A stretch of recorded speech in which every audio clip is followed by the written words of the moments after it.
What's up, everybody? Super week, super show. It's the Cincy Jungle podcasters from all of the shows on the podcast channel. I'm Anthony Cosenza, joined by almost our whole crew. No Ace Boogie tonight, unfortunately. Maybe he'll be joining us, but he had a last-minute situation come up. Hope he's doing well. We'll give our good thoughts over to our buddy Ace. We miss him, but you know, we wanted to get together again, talk some Bengals football. The Super Bowl is here, so we wanted to talk about that and maybe from a Bengals point of view and a lot of different other topics. Happy to have all of you join. We're on a bunch of different new platforms, by the way. I think we're streaming on the Cincy Jungle Twitter account. We're streaming on Zim's channel. We've got a lot of different accounts we're streaming on, so pretty stoked about that. Let's go. I'm gonna kick it over to Zim just to say what's up, because Zim's the guy, like, in your group of friends that if you haven't hung out for a long time, Zim's the guy that's like, guys, we got to get together. It's been a while. We got to get this thing going. It's been too long. So, Zim, I'm going to start with you. How you doing, buddy? I'm doing pretty damn good, fellas. I don't know. I think it's fun, you know, like when you wait this long to kind of put all the forces together, it just kind of makes it so, hey, what you guys been up to? So I think it's pretty dope. I get a chance to watch, you know, you guys show, like, you know, a couple times a week if I can. You know, at its max, like I get to watch like 2 shows and, you know, like that's it.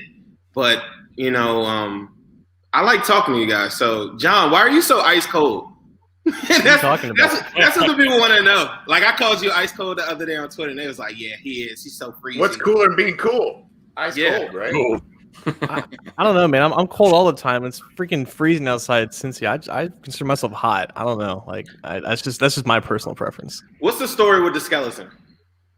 The skeleton was originally, so I lived on UC's campus or just outside of it, and we had neighbors who were like art students, and they had a skeleton in their house. They brought it over to our house one time. We just like kind of partied with it, and it kind of just like stayed at our house. And we named him Randall, and unfortunately 3 of his 4 limbs have fallen off. So I think he's got like 1 arm left, and I just hung him up in the background. I think starting last season for the show, and right. I don't know, it's kind of symbolic, you know. As you're a Bengals fan, you're watching the season unfold, and you slowly just like lose life. You know, it's like the devil hanging over my shoulder. So he's just here to stay. He's Randall. But now that you say that, I feel like that gives you an opportunity, right? As the season goes on and you have success, I vote that we should put like a garment or like a different layer of clothes on him, like a hat for Randall maybe one week if we get a W. Maybe we can extend the arm out another week, but we got to do something. We can't just have Randall chilling so lifeless. We got to get some life to the party. And I think starting with wins coming up this year, would you be on board with something like that?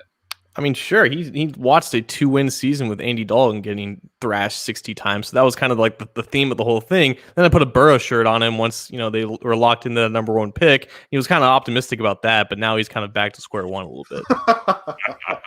So just straight like you can only do so much, you know. Right. Matt's got the best sweater I think I've ever seen, though. I mean, that thing is just unbelievable. Matt, where did you get that sweater, Matt?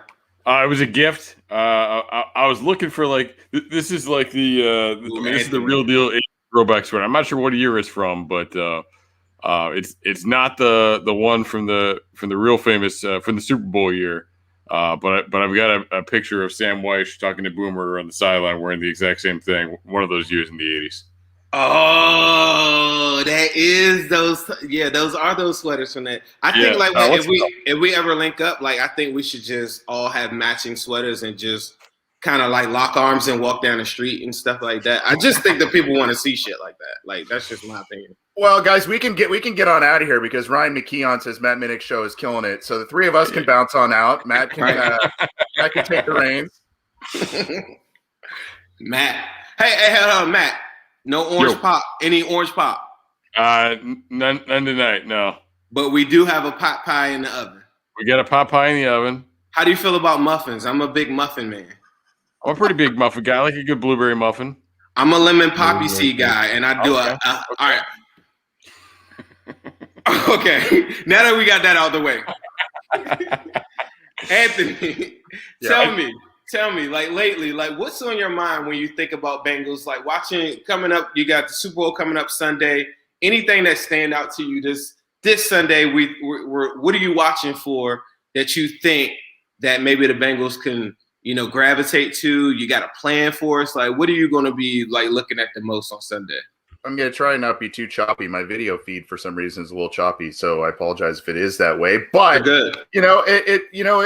These two teams that are playing kind of are constructed two different ways, right? I mean, you've got the Bucs that are kind of some of the old dogs and kind of built this all-star cast of free agents, and kind of some of them are on their last legs and trying to win that one last championship, and they've kind of constructed this team from all kinds of different ways and free agency, whereas the Chiefs, they drafted their quarterback, and they've, drafted their running back, and they drafted a lot of their offensive linemen. Unfortunately, some of those guys won't be playing this week, it seems like. So it's kind of two different ways that they've constructed their rosters a little bit. And as a Bengals fan, you kind of say, okay, I think you look hopefully a little bit more to the Chiefs, right? And you say, okay, young quarterback, maybe you draft the offensive lineman, you draft the running backs, you've got some wide receiver help, and, you kind of hope that that's the trajectory that the Bengals are hopefully going to get towards in the next couple of years. Of course, Burrow has to be healthy, he has to continue to progress, but they got to give him a little help up front. And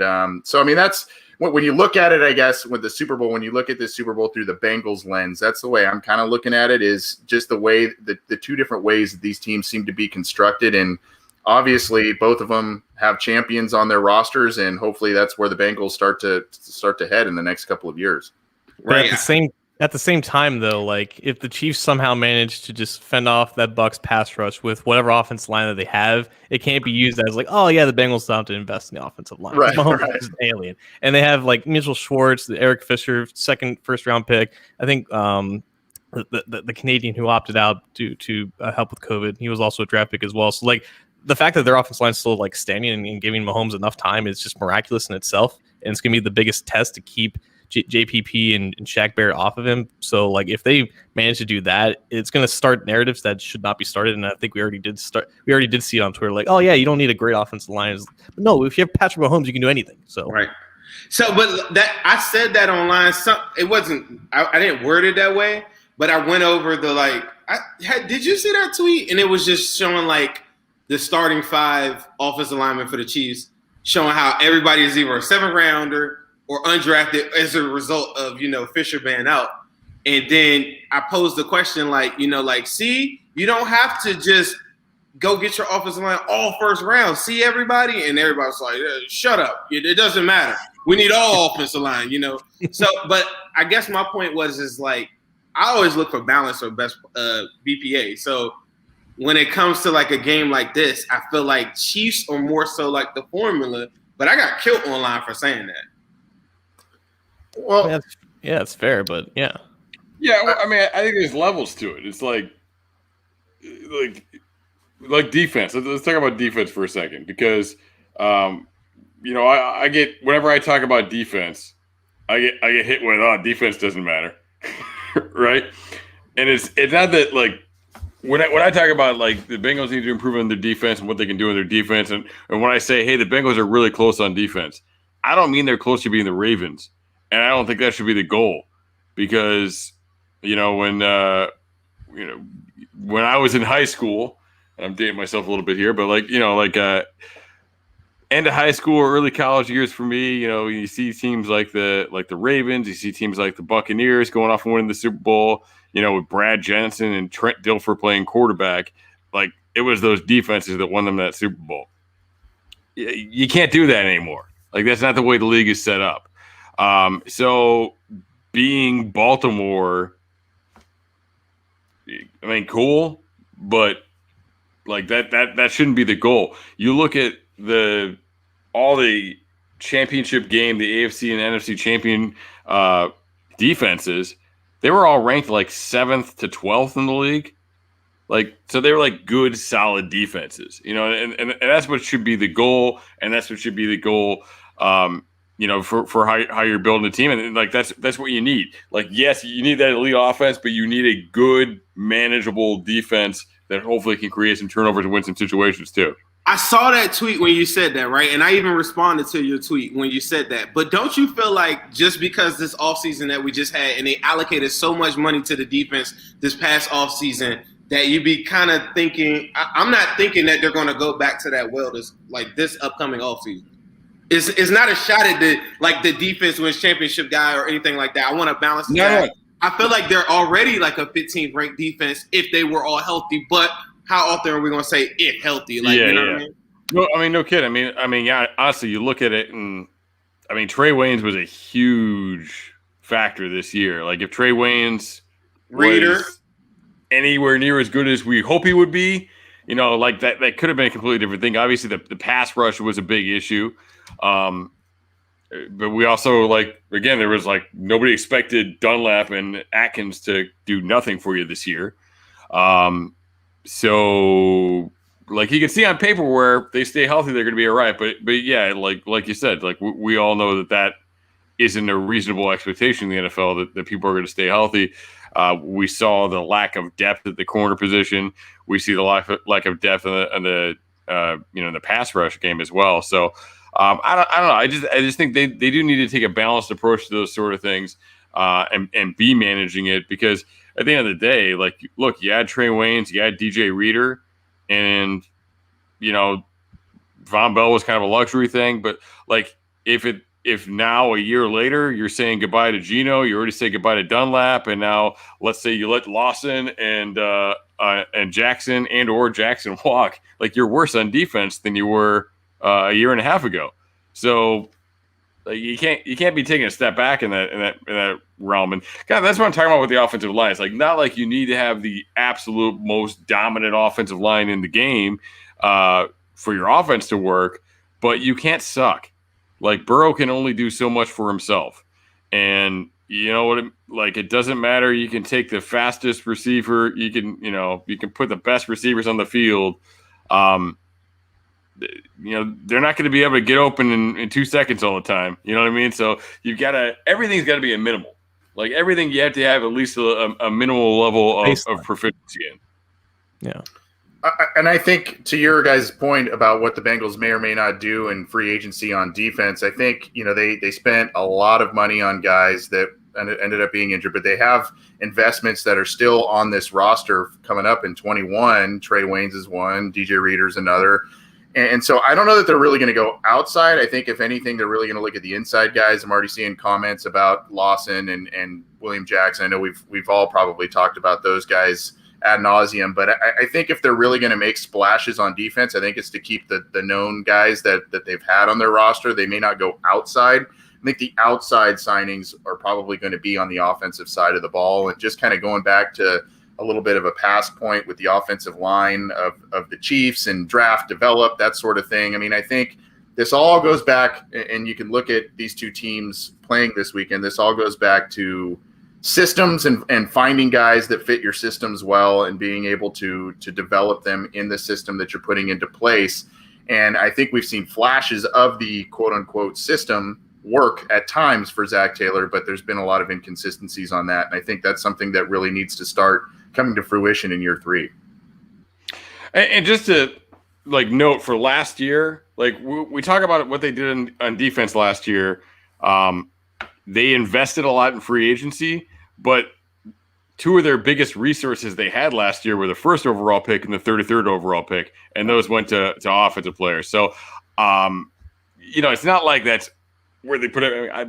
Burrow was the biggest thing they did last year. That number 1 pick was the biggest thing they did. If they took Chase Young last year, then we'd be having a completely different conversation. We'd be in a completely different place right now. I never thought drafting about Trevor that. Lawrence. They'd be drafting Trevor Lawrence. Yeah, that's a good point. Right. Probably talking about a different coach too. But Right. Yeah, I mean, so that's that's just how I look at it. And yeah, I think Anthony's right there. Like now, you added Burrow, you added T.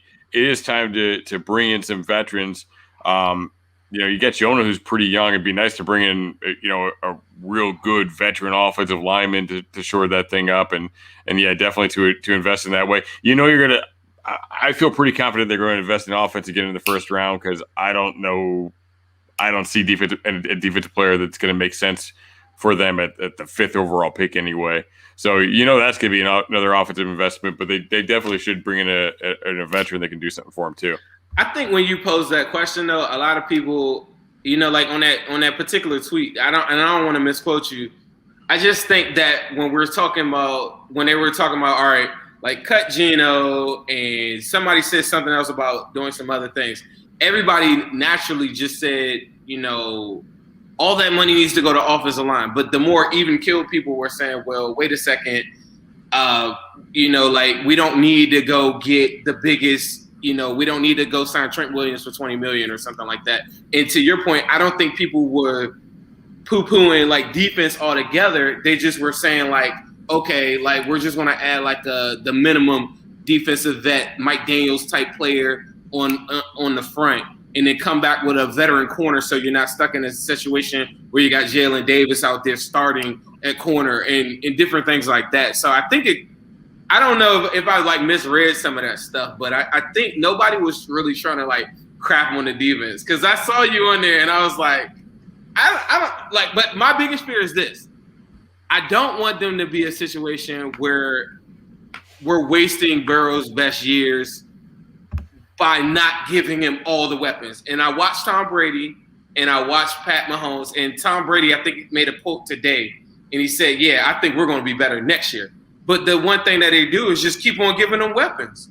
And the only thing I could do to make sure that Burrow ascends is giving them weapons, whether that's the offensive line or if that's playmakers in space.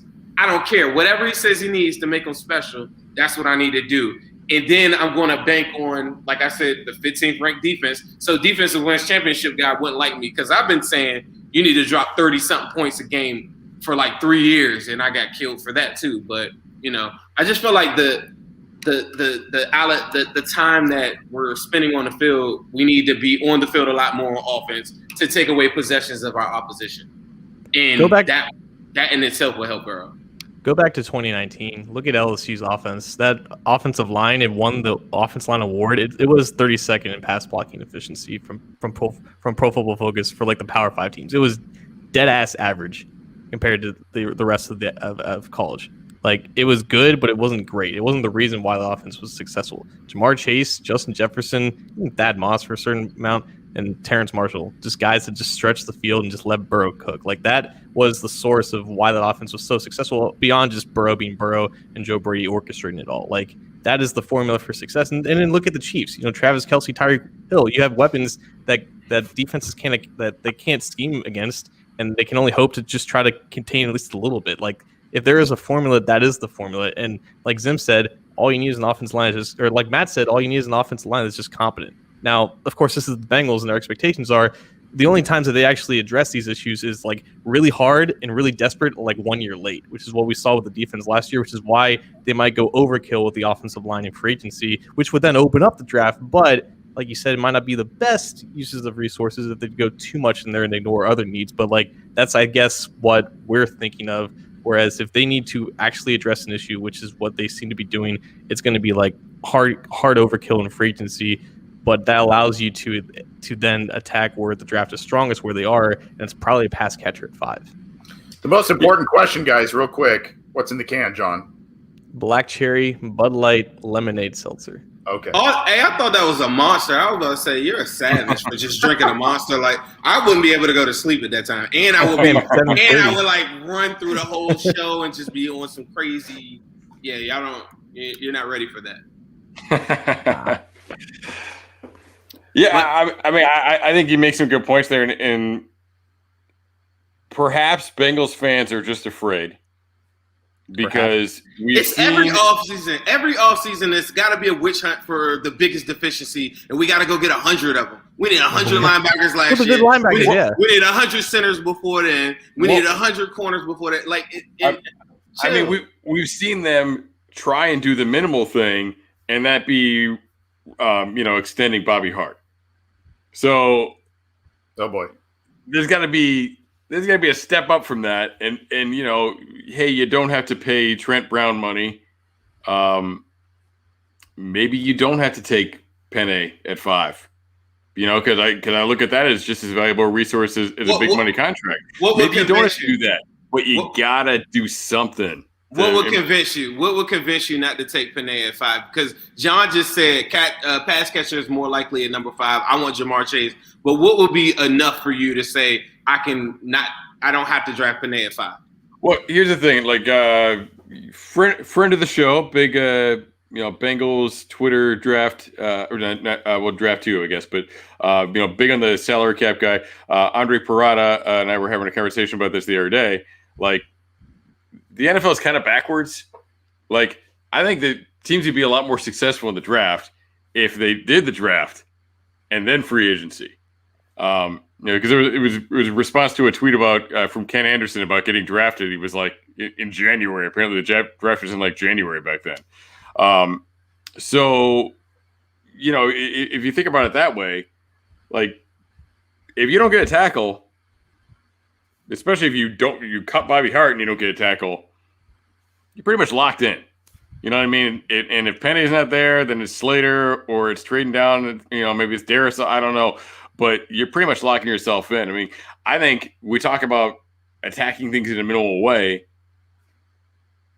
You want to you get the fifth pick. So there's 4 times that anything can happen in front of you. One of those times is going to be Trevor Lawrence, but the other 3 you don't really know about.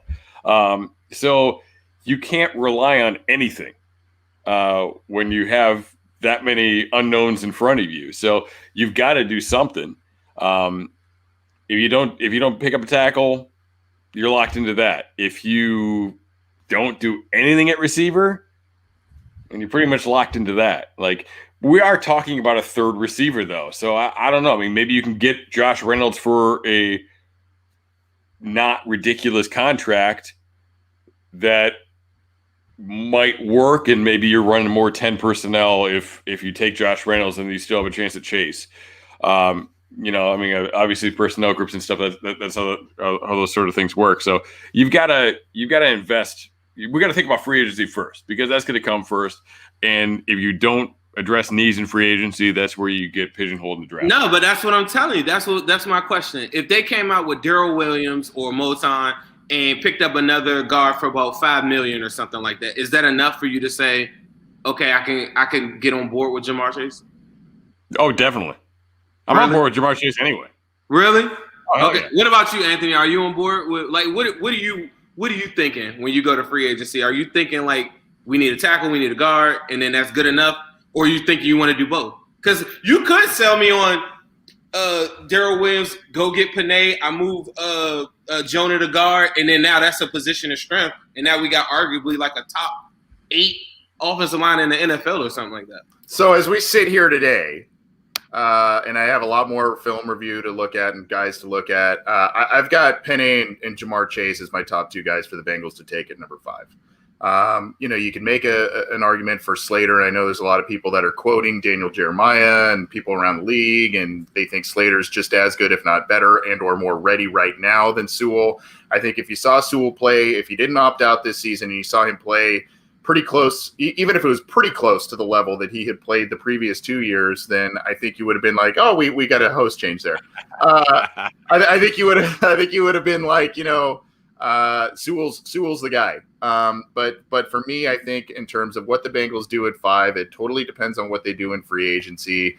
John and I have talked about it on our show. It's the Bengals don't like to go into John talked to Duke Tobin last year, and he point blank said this: we don't like to really go into the draft having glaring needs. We like to use free agency to address needs, and then kind of go most of the time best player available in the draft. So that's what they like to do. Like I said, right now, without anything happening, Penny has my vote at number 5 because they haven't made any free agency moves. But if they go in free agency and they get a Taylor Moton, a Darrell Williams, someone to fill out the tackle spot, you have, Jonah's coming back healthy, and you feel good about things on the offensive line at that point. I could see then, hey, we don't need the tackle at 5. We can get the wide receiver help. John's going to walk off the show because I've said this 78 times on our program, but hey, the Cincinnati Bengals have 4 impending free agents in their wide receiver group, so they need help there too. And so that makes a pretty strong argument for Jamar Chase at number 5 or one of the Alabama receivers in the top 10 as well. So, there's a lot of different ways you can go at it. It's just which way do you want to attack it, right? And which way makes more financial sense for the team, I guess, because that's how they really look at both processes as well. people talk about BPA all the time, and obviously it's relevant at the 5th overall spot. But when you're that high in the draft, I feel like, Kyle Pitts is also should be on everyone's radar. Yep. But if you're that high in the draft, you have to be looking at things like I'm not expecting to be here again anytime soon. That should be the expectation. So your goal should be to get someone that you deem rare and is actually worth that pick, which is why like BPA matters and the board matters. But ultimately, these guys are going to have 1As next to their name. And it's all going to be 1As. It's like top of the first round type players. Sewell, Chase, Pitts, Waddle, if you want to include them, they're all going to be in that tier, and they're all kind of interchangeable depending on what you need. So if you, for example, like what Zim said, if you pick up like a Matt Filer from Pittsburgh to be a guard, and you pick up a Darrell Williams at tackle, you have those spots solidified. Sewell is still a good pick. Don't get me wrong. It would still be a good pick because he's a rare player, and he would just solidify a need even more so. But if you're at that spot, and even if Sewell may not be like, or maybe if Chase is not like right above Sewell on your board, he's still that quality of player, and he would fit an even bigger need at that point. That's how you have to look at it, because ultimately you just have to leave that spot if you don't trade back with one of the rare players in order to maximize the value of it. No, I'm with you. I guess I just started watching like film on some of these guys, and I went back and watched the old Jamar Chase game, whatever, and I just walked away from it and just said, he's better than Justin Jefferson. And I mean, Justin Jefferson to me is like rookie of the year. I don't know. To pass on that will be kind of crazy, but I believe everything you just said too. It kind of is based on what do you do right before then. A lot of talk in the chats, guys, about Kyle Pitts. Do we want to go there? I mean, that's where we're talking Jamar Chase. We're talking. He's in the he should be in the conversation. He should be. And there's a good question here. Antoine Malone says at number 5 though. Five. Why not? Why not? Yeah. This isn't Kyle Brady. Because I think I could get down a couple spots and still get him between 8 and 11. But are you sure you're going to be able to find a trade back partner? No, but if that's on the table, and we're never going to know this, but if the Bengals were posed that same conundrum or whatever, like I think I could go back and still get him. The only reason why I think there's going to be some massive movement into the top 5 and top 10, look at what's going on with quarterbacks around the league this year, right? I mean, you've got, who knows if Drew Brees is retiring, probably so, right? Who knows what happens with Tom Brady? He's talking like he still wants to play, but maybe that's not the case if he wins this weekend, right? Maybe he says, I'm going out on top, and that's it. So you may have teams that want to rush up in the top 5, top 10 to get a quarterback of the future, and then you can move back maybe a couple spots and get a Kyle Pitts. Antoine Malone asked, good highlights, but is he a little small? Size-wise, he's 6'6", 240-ish. A lot of people are like, is he Kelsey? Is he Gronk? No, he's not that built. To me, he's more like the guy from the Raiders, Darren Waller, or like a Jared Cook type of guy. Just a guy that's just built right now a little bit more like a big receiver, and not so much doing the inline blocking stuff. But that is a weapon, I think, that can be utilized in this offense. CJ Uzomah coming off a bad injury and in the final year of his contract as well.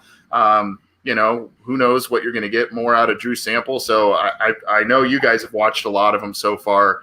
I know, unfortunately, Ace isn't here. I know he's been talking about him a lot too. But I'd love to hear your guys' thoughts on him and the viability of him in this offense. He's definitely on the Kyle Pitts train. I think me and him both got on Kyle Pitts like it was towards the end of the season where we just started like seeing like highlights and it was like, yeah, that's a dude. The one thing I worry about from Kyle Pitts is, I might be a little younger, right? But this fan base is there. You drafted number 5, much like John Ross.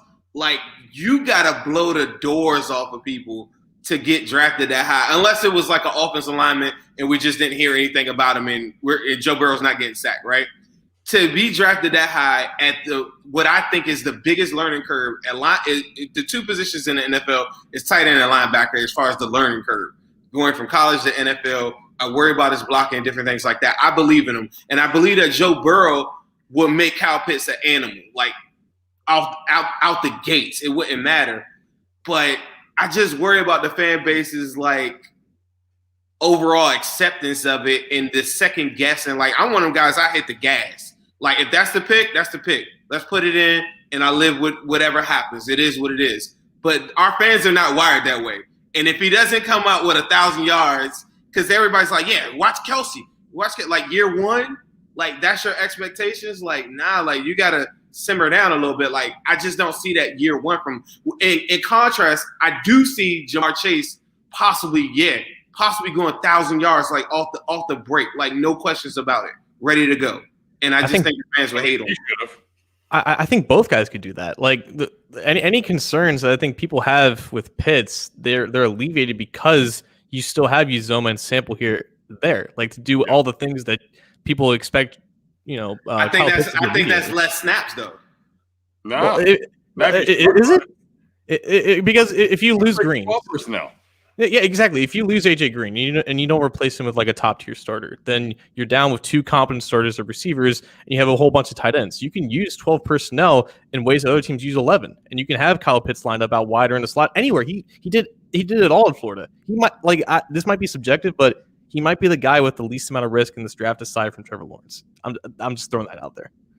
And I'll just say too, I mean, like they put Sample out at the number 1 receiver too, like. They put Uzama out there. Like, you can put one of the other tight ends because that guy doesn't always have to be the guy. And you saw that in LSU's offense a lot too, where it was Thad Moss out there. It was Edwards-Helaire, and he wasn't even really a viable option on that play all the time. Like, sometimes it's just a dude to occupy that space, and you're really running the game on the inside. Here are the things about Pitts. Number 1, if they draft Pitts, that is not a need pick at all. Right. Right. They don't need a tight end. They are fine with those 2 dudes.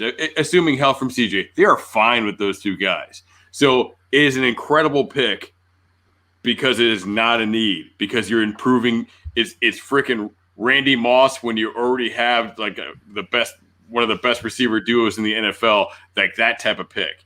Like, you're just like, nope, we're going to go out and we're going to get freaking hella better with this pick. So that's what I love about it. Now, yeah, I wonder about his blocking. Is he more of the Evan Ingram than those guys? And honestly, like when we look at those high-level guys, that's part of what makes them good, is because when Prime Gronk is on the field, when Ertz is on the field, when Kelsey's on the field, like, you got to make a tough decision on defense about what you're going to do. How are you going to match up on those guys? But you also have to have guys that can play the run, that can play the extra gap that they can create. And you're not really getting that with Pitts right now. But that's fine. And I think Anthony, AC had a great point there about Uzama's contract, because I think you can bring him in and, to Zim's point about the tough transition, bring him in, use him primarily as a receiver. And then you can kind of wean him in on it and, get through that year. You play a lot of 12 personnel, even though you're not going to line him up with his hand in the dirt very often. They love big receivers that can block anyway. I mean, that's you see that you see Tate, a pass blocker. You know what I mean? Like you see that stuff. So you see guys like Tate. You see, in camp, I made my long shot to make the team, who ended up being on the practice squad all year, was Trenton Irwin, because Trenton Irwin is a hell of a blocker. like they like guys that can do that stuff. So you use him in that way right now, let him work himself in, and then like the strengths and weaknesses of Sample versus Pitts in a year, if you let CJ walk, again, you got a pretty decent little tandem there that you can kind of work off of. Sample had a pretty good year this year, I thought. He got a lot better pass blocking in particular. So, I mean, there's value to that. You can use that in different ways. Having a good pass blocker at tight end, being able to put him on the field. Now you come out in 12 personnel with Pitts and Sample, and you got Joe Mixon or maybe Gio or whoever. Sample's your pass blocker, and you can split out Mixon. So you can do all kinds of different things with that. It gives you a lot of flexibility in your offense. So I don't know. And to me, look, I get why people are on board with Waddle. I love Devontae Smith. I just don't see him in this offense. Not at all. I get why people are on board with Waddle, but I don't know that they really value separation and just pure out speed the way we do. No judgment on my part on what's right or what's wrong. I'm just saying I don't know if they value it. And I think if you look at Chase is the type of dude that belongs in this offense. Not because he's caught a ton of balls and made a ton of plays playing with Joe Burrow before, but just because of the way he plays and the way I think his athletic ability is underrated. I think he plays a lot faster than many times. You know what I mean? But also, being able to make those, contested catches, go up and get the ball, which we saw. John Ross wasn't going to do that. So I think the reason you're saying that though is because of the efficiency with the coaching staff is in terms of play calling and scheme. When we're going to watch the Super Bowl coming up Sunday, right? I know that you don't hate Zach as much as the next person based on the shows that I watch from you, right? But when I go watch some of the elite coaching, I probably would entertain Devontae Smith because a lot of people ask me that right after that. I just don't have any faith that the coaching staff is going to do what it takes to get him freed up in space. And when they had the undersized guys like John Ross or whatever, they never did some of the things in motion that I see like the Chiefs and the Rams do with like some of their wide receivers. And that's the thing that troubles me. That troubles me with that. When I watch Jamar Chase, is that in a one-on-one type situation, which he's going to have to do, what we saw that AJ Green failed at this year or whatever, is that you have to violently catch the football and do it in a way that doesn't require elite coaching to get you open to do that. Pure athleticism and just the will that a lot of guys don't have and some guys do have it, and Jamar Chase has it. And I think that's it subconsciously. You're probably just watching it and just saying, look, I need more of a short-handed person that's more of a dog. Devonta Smith is more like, not to take anything away from T.Y. Hilton, but I just don't see like that type of wide receiver working in this offense, and I don't see them scheming him open like they would. Like Jamar Chase, it doesn't matter if he's open. Like I just think it's gonna work itself out, and I think that's the reason why I lean more towards him. I think you got to do a lot more for like a Devonta Smith or a Waddle to make that transition to the NFL. So a couple of things that Matt said about Pitts, in terms of the arc of what you need to do initially with him, where he can't pass block. If you remember when Tyler Eifert came to this team, that they eased him into that pass blocking role, and then later in his career, as you saw, I know he missed a lot of time, but in his final year in Cincinnati, you saw him kind of chip block more, team up, double team block more in the passing game than he did initially, because they had Gresham earlier in his career, and Gresham was doing a little bit more inline blocking than Eifert was, and then Eifert kind of was this pass, this reception machine, and then he morphed a little bit. He's still known as a pass catching tight end, but I think there's a little bit of a parallel there between those two guys. And to your guys' point about Chase and Pitts, John and I talked about this a little bit. The two major deficiencies in the Bengals offense last year was a lack of the big play, the deep ball. Jamar Chase, 21.2 yards per catch average in 2019. That'll help the deep ball problem.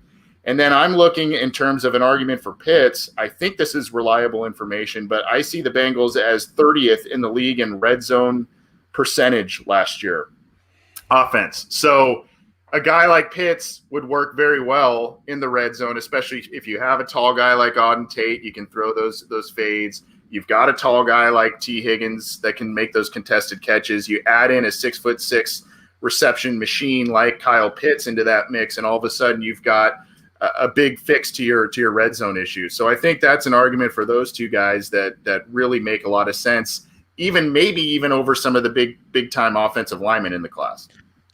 Just real quick, because we have a lot of people in the comments who are really big on Chase, and if you guys want to know my thoughts on Chase, just go to my Twitter and look at my pinned tweet. But I got a question from a guy, Philip Rogers. He emailed me a couple days ago. He was asking me, we're talking about Kyle Pitts, and he's like, well, why would they take Kyle Pitts when they could just use Auden Tate in that role? And it's the same thing with like, oh yeah, CJ Zoma and Drew Sample, they're just going to get better with other receivers.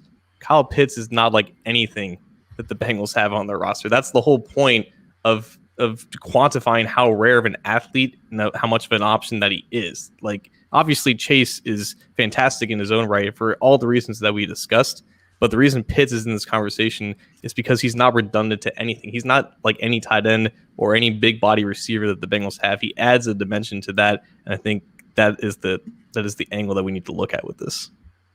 Yeah, and kind of my point of bringing up Chase there is I think that for what I think the Bengals want and for what I think Burrow likes, like he's already got his Jefferson. He's got his slot where running them routes over the middle. I think he likes those guys that they go up and get the ball. I think he's good at throwing those balls, and I think that's going to be a big part of seeing the deep ball come out in this offense.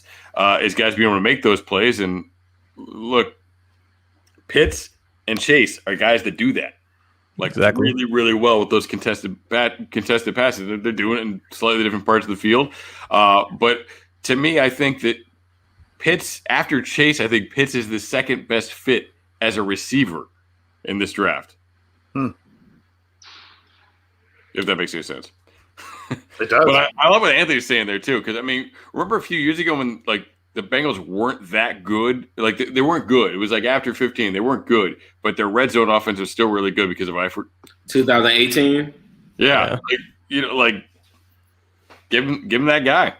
Right. I'm with you. If anybody knows the value of a tight end on a seam route, it's a Bengals fan, right? Or watching Joe Burrow on back shoulders. That's what I'm basing my stuff off of. I just lost a little bit of faith based on some of the stuff I've seen from the coaching staff this past year to just be creative. There were times where they were super creative, and it was whoa. And, there was a 3-game stretch around the time when Joe got hurt where, the offense was on fire. I think me and you did a show or something. I was fired up around that time. And to me, it goes back to your point that we were just talking about probably 10 minutes ago, is that if I know that I can make that position, the one common thing that I know that I have going for me is Joe Burrow, right? Even after a torn ACL, I got to do everything in my power right now at this very moment to get a guy what he wants. So if Joe feels I'm not for players making the decisions for me, but I would definitely get his input on who's the guy, Joe. And if it's Kyle Pitts, like I said, at number 5, I could be on board for it. You guys made a really, really convincing argument tonight where I'm just because I love Kyle Pitts too. I worry about the production early in his career. But I guess, after talking to you guys, maybe I shouldn't. But because I'm looking at it like a typical tight end. One of the things I know, when Hawkinson came straight to the league, it was – you didn't see the benefits of Hawkinson until this year. The rookie year, my Lions fans and stuff like that, it was just I just thought he was going to be a lot better. And I was man, it's a learning curve. He's going to be better. Look at this play. Look at this play. Look at how he's blocking on this play. Yeah, he had 30 yards, but, and then you saw year 2, he take that next step. Bengals fans are very impatient. And then the fact that Sample, because he was drafted where he was drafted, it's almost it's not going to be good enough for them.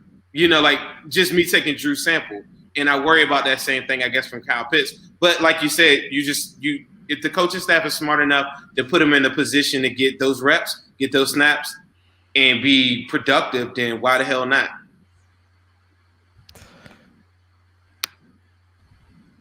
It would seemingly be a little out of character, which is a good thing. You know what I mean? People have been talking about Joe Thuney forever. Right. Do you want Thuney?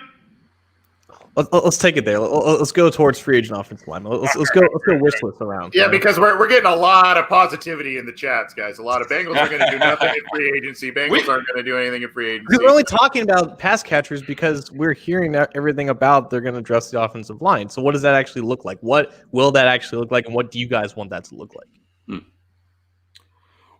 Spending a lot of money on a guard, to the point I was starting to get to here, would be out of character for them, especially an outside guard, which would be beautiful. It'd be nice to see something different. You know what I mean? Even though, and I think the analytics support not really spending a lot of money on guard because it's not as valued. You don't have as much of an impact on the pass game as the tackle does. John and I each interviewed Austin Gale leading up to this season, and he talked about that, how Quentin Nelson might be the best guard of all time, but if they'd be smarter to play him a tackle and they get more value out of him when you look at things like WAR and other measures like that. So, which by the way is one of the reasons why I'm not a fan of the idea of, hey, let's draft this guy and let's move Jonah to guard, because then I feel like you're not getting very much out of Jonah by doing that. But because it's the Bengals and because out of character is good for them, even you know what I mean? Like, even if it doesn't look great, even if the numbers don't support it, sometimes it's like, all right, it's good that they're trying something. It's good they're doing something a little bit different from my perspective.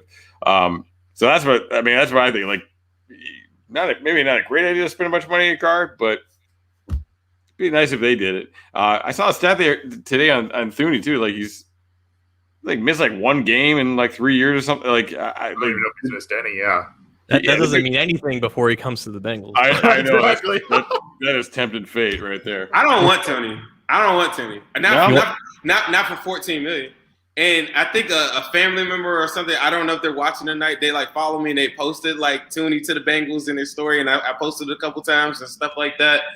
But I just think for me, it would be more like the Bengals mode, like go get Moton, go get Darrell Williams, follow that up with I don't know, maybe Austin Blythe or somebody, because we're gonna come with Hopkins injured at the center position. So I know I could play Blythe at center, guard, maybe Xavier Suafilo gets a little bit better. And to me, that right there is good enough. You know who I really want though on the defensive side? I want Leonard Floyd. Has anybody said that to you? Like, that's who I really, really, really want. I don't think I've ever heard those words in the last 6 years that Leonard Floyd's been in the league. His season just now with the Rams or whatever was really, really good. He was good in the postseason too. Huh. He was really, really good. 10.5 sacks. Love what he did. I think he's the perfect Dunlap replacement. Don't know what he would get in the open market, but he's the perfect person to me to put across from Lawson. Like, that's a name that nobody talks about. We did like a mock draft series, me and Ace or whatever, and then I just picked him one time. Then I started looking at stuff. But I just really, really, like, you talked about defense earlier, like just give me that one guy and those other guys coming back, in the combination with those two, like the tackle and the guard, go to the draft, and I damn near I can pick whatever I want at that point. If the roster somehow gets healthy, are we going to talk about the doctors today with Shaq Barrett? No. Well, yeah. There's another comment there.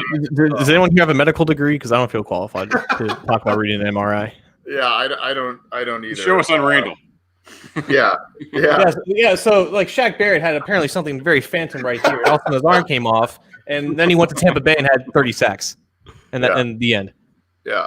And there's people. Let's bring him back. I don't. You know what? I think unfortunately that bridge. It seems as if you heard the interview with Barrett this week, they're gonna find something in his hamstring. Yeah, it's gonna be something in his pelvis. I think that bridge is burned, unfortunately. So, man, I'd be taking up for the stat. I'd take up for the stat every year. I'd be like, man, it's just luck. You know, people get injured every day, bro. Like, you know, I hear that, I'm like, oh Lord.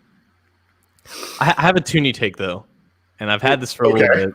I feel like we've talked about this before, but like Joe Tooney to me is DJ Reader, because DJ Reader before 2020 would not have been on any Bengals fans' radar, because when was the last time that the Bengals valued nose tackle? Like, they signed Pecco to like a $20 million deal like 10 years ago, and that was it. They had Pecco for a decade. They replaced him with Andrew Billings, a fourth rounder, and they had Josh Tupou, like an undrafted guy, backing him up. They never valued nose tackle. Then they signed DJ Reader to the biggest contract a nose tackle's ever signed before in that offseason. So I get the history with guard, but they signed DJ Reader because they felt like he was a good fit, and he filled like a need that they thought. Even though DJ Reader himself is not as valuable as like a pass rusher on the defensive line, which is like, it's the same thing. It's a guard. Like, it's not as valuable as a tackle. But if a guard in Tooney costs less real money than like a Taylor Moton, that just, I don't. It still just makes more sense to me. Even though like I think everyone else would rather get the top tier tackle because he matters more in pass protection. For the Bengals' sake, it still kind of lingers in my mind as something that I could definitely see them doing. Yeah, it's funny. It's like they took 28 years to get over Big Daddy Wilkinson. Sure. Yeah. Like, hell no. Yeah. And you know, the last guy that they paid, especially in outside free agency, paid well and ended up continuing to pay him is Bobby Williams. That was a guard that I can remember. I mean, they drafted other guards. They tried him out. They have these little rental deals that they've done, and I could be wrong. I'd probably need to do a little more research on it. But Bobby Williams, just at the top of my mind, is kind of the guy that I remember the most. And so they've let other valuable guys walk, Steinbach, Zeitler, guys that they drafted in high rounds that they developed, and then they let him go elsewhere, and they didn't pay him. So it would be a really big changing of the guard, if you will, if they get an outside guard and bring him in. And I saw someone put up a comment about Scherf versus Tooney. They're pros and cons for each. I think, John, you and I talked about this on one of the episodes, right? Yeah, and I think Matt kind of agrees with that. I think Scherf would just honestly fit better here because he's playing the position that they're going to sign Tooney for if they do sign him at right guard. And Scherf played 5 years for Bill Callahan. It's the same freaking scheme that Pollock is going to run. The transition seems very seamless. And I think you're minimizing risk there, even though there's injury history with Scherf. Yeah, and I think this team is loaded with dudes that like playing on the left side. Mm-hmm. Like Hakeem played forever on the left side. I believe Fred Johnson was a left side guy. Williams is a left side guy. Those are just tackles. But Spain and Suafilo primarily have played on the left side. I think you get Scherf, who's actually a right guard. Let him play right guard, solidify that position. And honestly, because a lot of people want two guards, and that'd be awesome. But I think if you go into next year with Xavier Suafilo and Michael Jordan. So you got Xavier Suafilo as the guy, and you got Michael Jordan as hopefully the future. You don't give up on him, but you get him out here for now. I see you making faces, and I get it. But I don't know. I don't get why everybody's really excited about Quentin Spain. Me neither. Didn't play as well as Xavier Suafilo did this year. I get that he got hurt, and that scares us because this shit happens to the Bengals all the time. But Suafilo looked pretty good when he played, and he graded fairly well when he played. He has spent the majority of his career playing on the left side. I think you're okay with that, particularly if you set it up so that is your weakest spot by going out and signing a right guard, a top flight right guard, and doing something at tackle, maybe drafting one at 5. And, if you've got Penne, Splash Slater, Scherf, Hopkins coming off injury, and Jonah Williams, I don't know your Suafilo. Yeah, the Suafilo weakness all of a sudden really, really lessens, right? Yeah. The reason I'm gonna tell you exactly why everybody's on the Spain thing, because was that the Steelers game where Spain is in there next to Adeniji, right? Is that the game where they kick ass? That's the first. Everybody was hobbled. That's the Titans. Yeah, it was the Titans. Okay, yeah, and then all right. Yeah, it came in the second series. So everybody remembers that, right? And then everybody also remembers the fact that Xavier Suafilo played half of a game, and then he was injured. Yeah. Right? That's all it is. Same thing with Bobby Hart. It's what do you give up? 3 sacks on the whole entire year? But they remember his worst reps or the highlights that were memes all over Instagram this past year, or the shortcomings last year. A lot of people in the comments are saying cut Bobby Hart. No, I want to restructure Bobby Hart, and I want him to back up whoever we come in with. That's what I want to do. He's not that bad to me. But as fans, as people that are passionate about the team, you're going to remember, your last act. It's just like show business. You know what I mean? You're only as big as your last hit. And Xavier's last hit was really nothing memorable. A lot of people want to keep Von Bell just on the strength of, he knocked out, he's not going anywhere. He's under contract. But he knocked out Juju. Or we remember Mackenzie Alexander high-stepping, on the pick or whatever, right? So he gets 1 year, $4 million, right? But I would argue there's probably another slot guy that's out there right now that they could probably get more for that fits better in the defense than Mackenzie Alexander. But the average fan remembers a lot of the big plays that, stand out to them in that regard. In Spain that day when he kicked ass with Adeniji is the main reason. I think you're looking at the overall thing and you're assessing these games game by game. But fans are not doing that. They're just remembering I remember he kicked ass that night when we had nobody. This is a key point by Sean in one of our YouTube channels here. Frank Pollock might get a lot of these guys out of these guys too. I mean, it's basically, how much faith? Obviously, they've got a lot of faith in him because they made him a run game coordinator as well, along with the offensive line coach. So it's a matter of how much faith do you have in that coach? How much faith do you have in the growth of these quote unquote offensive minded coaches in Zach Taylor, Brian Callahan, et cetera, to get the most out of whatever talent you have there, because they have had minimal talent on the offensive line, and it has not been pretty. And when it has been pretty, it's been for like one game samples, like you guys have been talking about against the Titans and stuff, and it has not been consistent. Yeah, and that's a good point. Like some of these guys, I'm seeing a lot of negative comments about Michael Jordan in the chat here. Look, I get it. That's why I'm not saying go into it with him. He had a pretty positive trajectory going into his first season, and then went out. Like he showed some good things, and then nothing happened. Why is somebody not developing? A lot of times it's due to coaching. Now, if you don't like Michael Jordan, I get it. Maybe it's Hakeem. Maybe Hakeem can bump inside the guard. Maybe he could be the future. My point is that if you go out and solidify the right side, Xavier Su'a-Filo, you're going to be fine with at left guard. If he's your fifth best lineman, like definitively your fifth best lineman, and by the way, in the scenarios we're talking about, maybe not year one for a rookie tackle, but pretty quickly, Trey Hopkins is your fourth best lineman. That is what he should be. Yes. like that. Now you got a line. You can make that work. Folks have been hating on Trey Hopkins ever since he became a starter because the expectations of him is so high because he's the second best offensive lineman and does him no favors. He's a really good player, but he should not be your second best guy. Mm-hmm. He's made a good little career for himself based on how he came to the NFL, how he came to the Bengals, and how he had to endure a lot to get to not only be a starting center but also get a good contract. And he has been proven worth it. But I really like what you guys just said there about how he should be down the pecking order in terms of overall talent around him on that offensive line. That makes a lot of sense. Right. Was he on the practice squad like 7 times or something? Oh, they cut him. He got hurt. Like, it was you gotta love the guy for how hard he's worked and how far he's come with it. And he can be a big piece of this offensive line, but he shouldn't be a cornerstone of the offensive line. And yes, TB83_, he is the second best lineman they have, 100%. Yeah. 100%. Currently, right now. Yeah. But the plan is go sign 2 guys, and then he's not. Right. Or sign and draft. Yep. Now you got something. That hour went by fast. Sure did. Let me just ask you randomly, like who's winning Sunday? Chiefs, Bucks? Who you got? Chiefs. Anyone else? Anyone? Anthony? I'm waiting to see if Matt goes first. I don't know. I really don't know. I keep saying. Have you thought about it?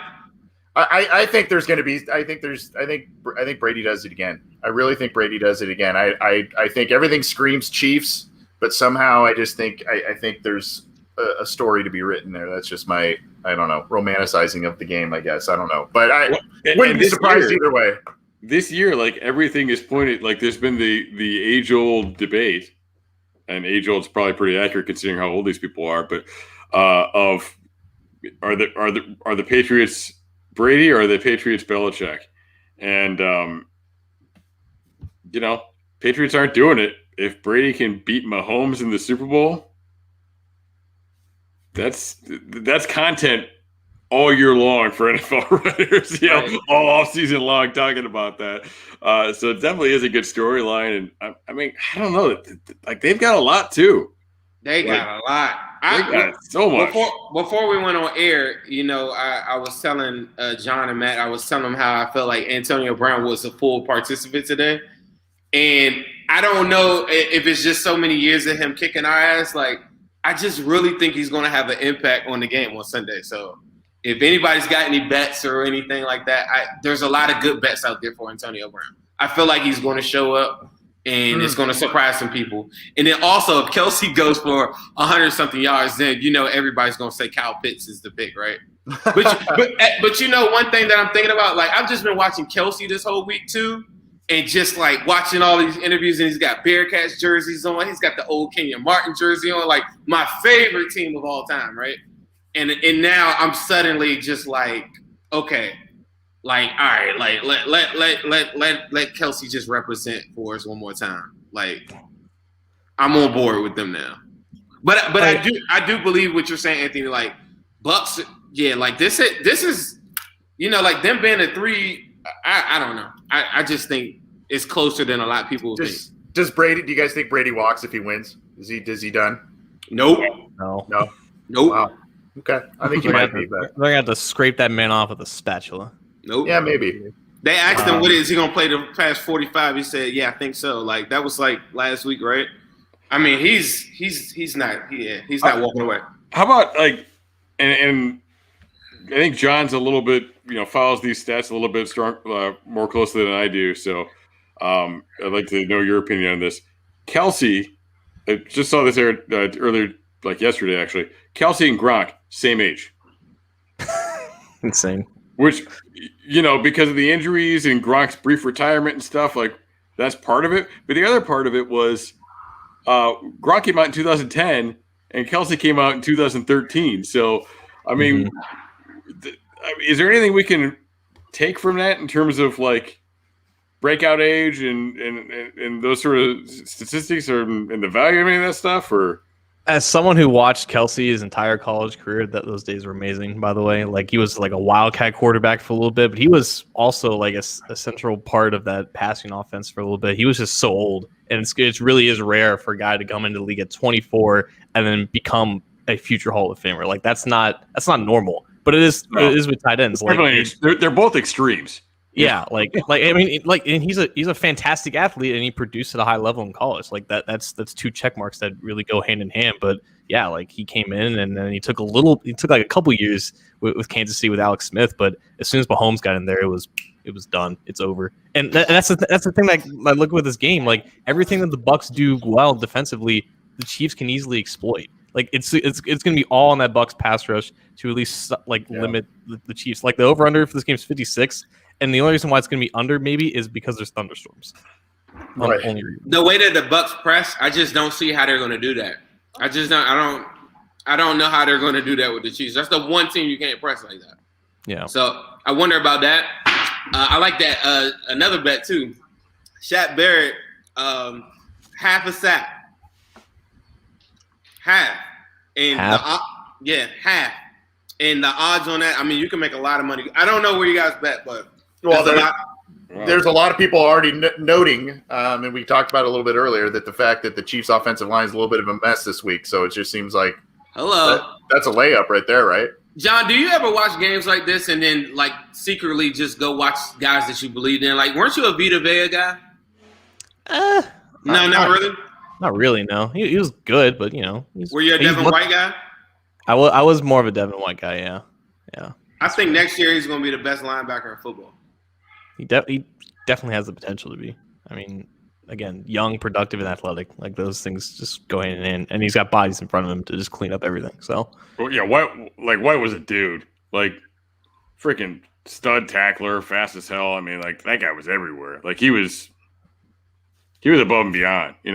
I didn't love Bush coming on, but Bush is kind of like proven that he's a lot closer to that than what I thought he was. But I was a big fan of White. Yeah, Vita, like I don't think he gives you enough of and I didn't think he gave you enough in the pass game to value where they took him at for that position. I don't know. I think it's a lot of things that we look at like that NFL teams don't. Now I just wonder, like what you guys watching probably a lot more film than I do. Do you secretly like just kind of want to see your prospects that you were really high on like perform well? 100%. Juan Thornhill for the Chiefs. He's balling out right now. You know what? It's funny you say that because I was looking at my phone a little bit ago and I was actually just checking on an injury update on Antoine Winfield because I was going to make the bold prediction that Winfield gets a pick and like the game sealing pick or something like that. So I love me some Antoine Winfield. He's a dog. What's the other dude that's from Cincinnati? He hurt his shoulder last week. Safety. Somebody told me in my show in the comments, but if the last Bucks game in the last playoff game, every single pass that came, like they kind of playing like an Avon Bell type of role. I think it's like Greenwood or something. What is this guy's name? Anyway, Whitehead? Is it Jordan Whitehead? Somebody in the comments probably gonna have to tell me. He's from the Natty, is what I was told. But he went to UC or he's from the area? No, he's just from the area. Oh, okay. But, I don't know. And I think he hurt his shoulder, and I was like commenting even on Twitter. I was like, "Who is this dude?" I think it's like number 33 or something like that. But he was coming downhill, just cracking people. I'm trying to think of what it was. Somebody's gonna say it though. But yeah, it's the Buck safety. The dude is no joke. I hadn't seen him because Mike Edwards. Yes. Oh, yeah, he went to Kentucky. He went to Kentucky. I like me some Mike Edwards too, bro. Yeah, Cincy Tucky, it is what it is. The last time I saw a Bucks game was probably like week 6-8, and I just so glued in on David and White. I don't remember him saying that, but that last playoff game, killing.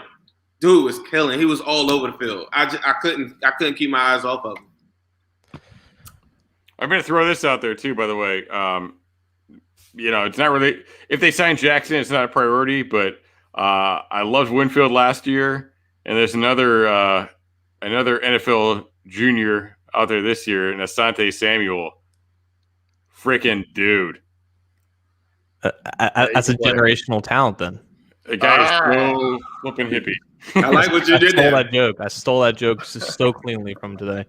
All right. Let me. Have you seen? All right. So I did a mock yesterday, right? Samuel's on the board, and I don't know if you guys have seen Basham from Wake Forest. Yeah.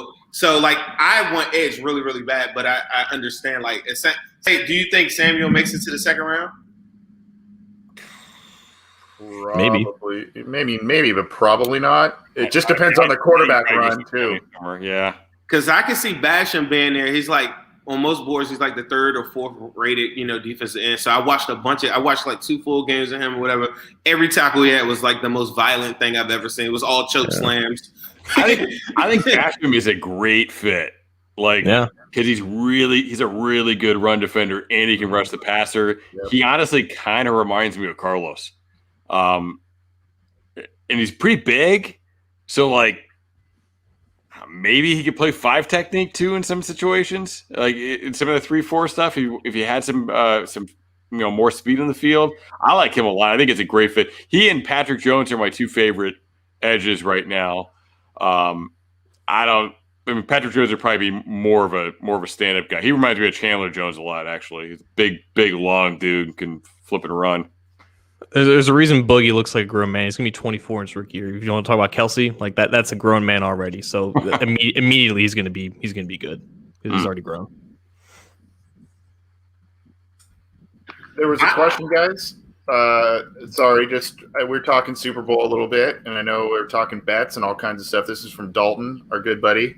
Just a little quick segue there. If you guys don't know, this guy Dalton makes some of the best edits all over the internet. Oh, yeah. Come out on Twitter. I don't know his Twitter name, but he tags me in all that stuff. But Dalton's awesome stuff.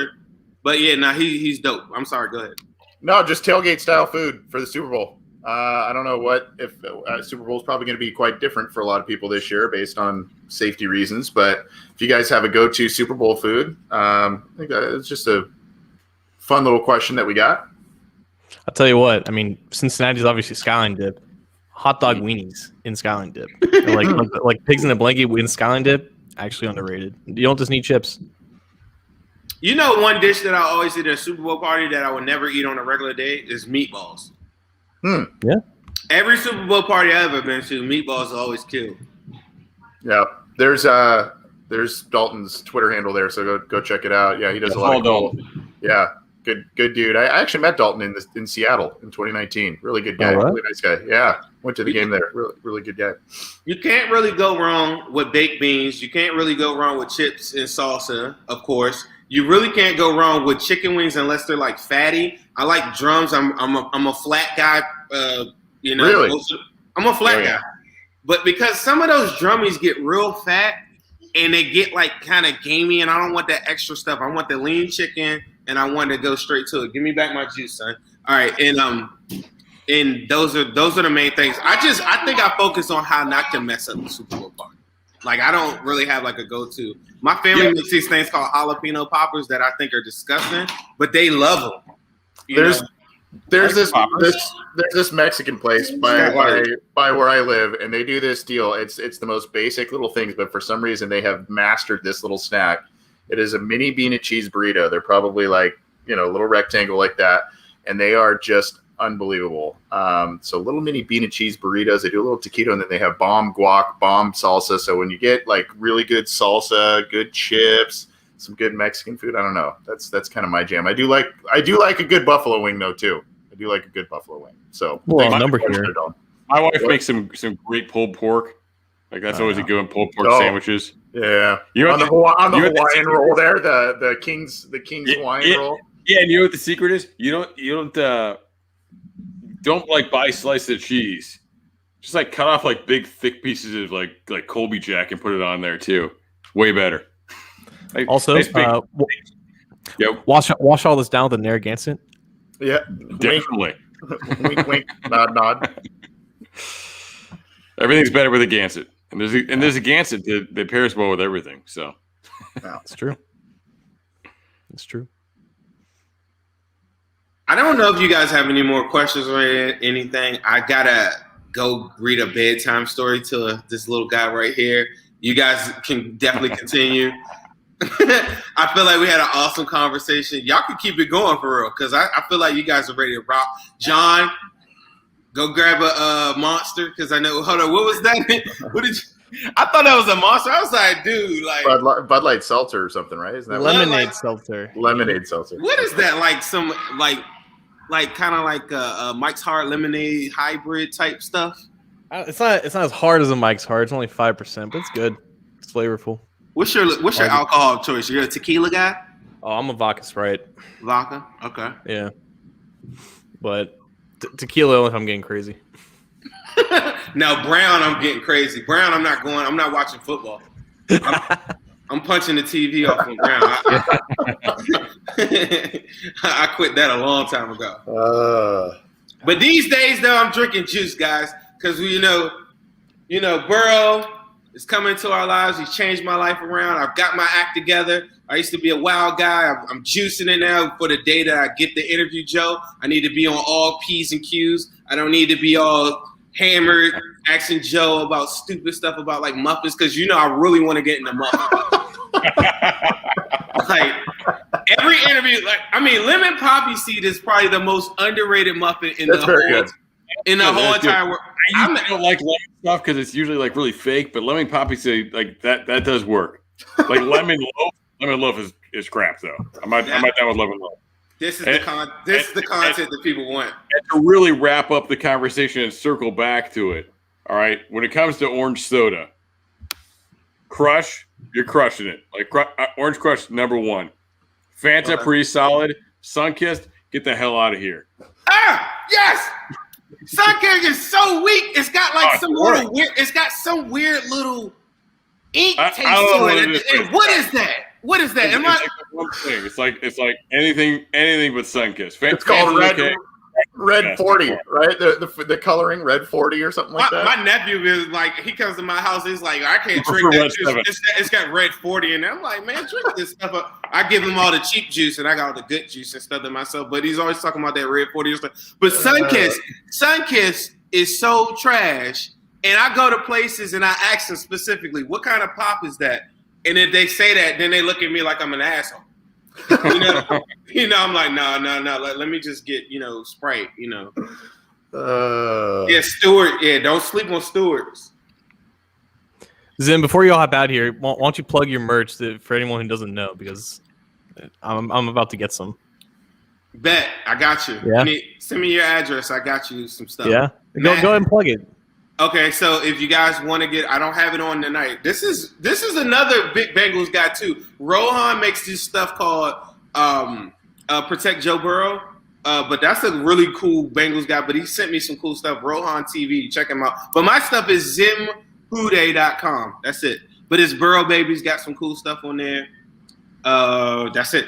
I rock my shirt on air, dude. I rock my shirt on air for you. Hey, Ace is not here, but Ace has got mugs. He's got some really cool merch too. He's got New Stripe City. If you guys are new to seeing me or seeing us or whoever, Ace Boogie, New Stripe City. His stuff is pretty cool too. Check him out on. I think his link is directly on his YouTube. He crushes it on YouTube. So if you guys really like Bengals content and just stuff, he did a cut the tape on for Slater earlier. I think yesterday or today. So people that are just scared to death of us drafting Slater, I encourage you to go check that out too. But Matt, did you ever print that stuff up? What was that? Remember you said you were going to start printing your stuff Matt's up. got merch too. Yeah. Oh yeah, no, I got merch. Yeah. So Yeah, if you've seen my EXO smiley face with the tiger stripes thing, I got all kinds of merch and that stuff. So check out my Twitter. There's a link in there. We got shirts, we got hoodies, we have throw pillows. Nobody bought the throw pillow yet, but I thought it looked cool, so I put it in there. There's all types of stuff on there. So some nice tiger stripe logo on there. Check it out. We don't have merch. And It's yes, just we have my- tank top, JC. Oh yes.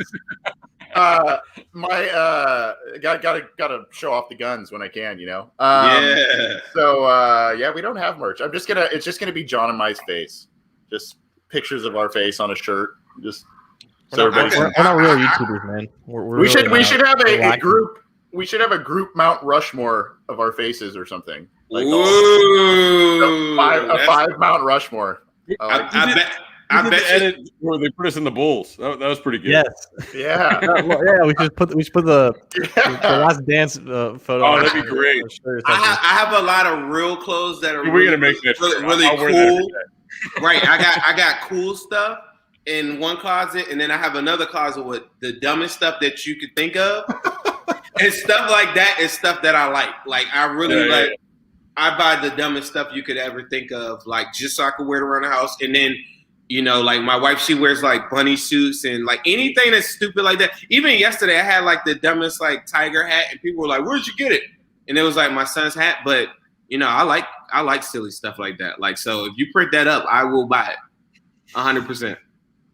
Seriously, I gotta go. All right, dude. All right. Yeah, I gotta go check out my pop pie too. So All right. Well, for Matt, for Zim, for John, I'm Anthony. One other thing just to plug at the end here. We had Ken Anderson on our show last week. Go support the Ken Anderson Alliance Fund.